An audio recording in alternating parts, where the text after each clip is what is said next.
things that we wanted to talk about is that you have a new clothing line out. And if you could just tell us a little bit about, your clothing line and how all of our listeners can order them. And I've already seen them. They're great. I've already put my order in, and I know after I show it to Celena, she's going to order some too. I want to see. I appreciate you for that.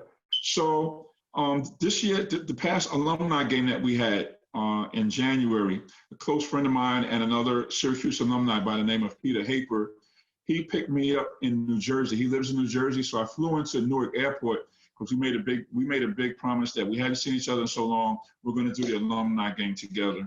So I caught me a really good flight into New Jersey, and he picked me up. So we had like a 3.5-hour drive from New Jersey to Syracuse for the alumni game. So we were talking, and I was telling him a little bit about what I was doing with the AAU and everything. And I just happened to mention to him, I said, what I was thinking of doing with some of my spare time? I said, I wanted to do like maybe a little sports clothing line. I said, something retro, maybe down the line, even bringing some other old school players and stuff like that. And he goes, well, Tony, why don't you do it? I said, I'm thinking about it. He says, no, don't think about it, do it. And I said, I'm thinking about it, and then we started talking about other things. And I really didn't mention that much more to him. So we had a great time at the alumni game, and I got to see a lot of the players that I hadn't seen in a while, and great dinners and great fun in the game. They played North Carolina, but they lost that game.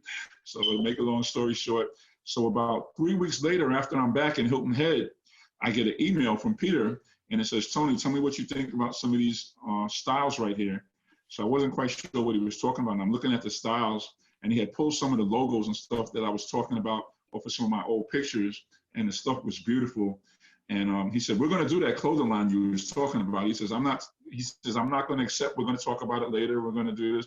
We're doing it right now. And he just gave me the encouragement to go ahead and the confidence in myself to go ahead and do it. You know how you just have that friend that just pushes you to do something you always You just need a little push to get it done. You need that friend. He gave me a big push, and he made me get off of it and do it. And it's been great. I can't believe like all of the family and friends and former players and coaches, I mean, you name it, have been supporting me. I mean, even if it's just a headband or a hat or the T-shirts, or we got the long sleeve shirts now. It's just, I eventually want to grow it into starter jackets and warm-up suits and the whole shebang, but it's coming along really well, and I'm excited about it. And it just goes to show you what good friends, can do for you. Well, what's the name of the clothing line? It's the Red Collection, and all you have to do is type in redcollection.net, and it takes you right to the website. Redcollection.net. Got it. Redcollection.net. You'll love some of the stuff you see. It's nice. It's nice stuff, especially being a New Yorker, Celena. You're gonna like it. Yeah, I've always liked athletic. I'm pretty athletic myself, but back in the day, I was an insane sneaker collector.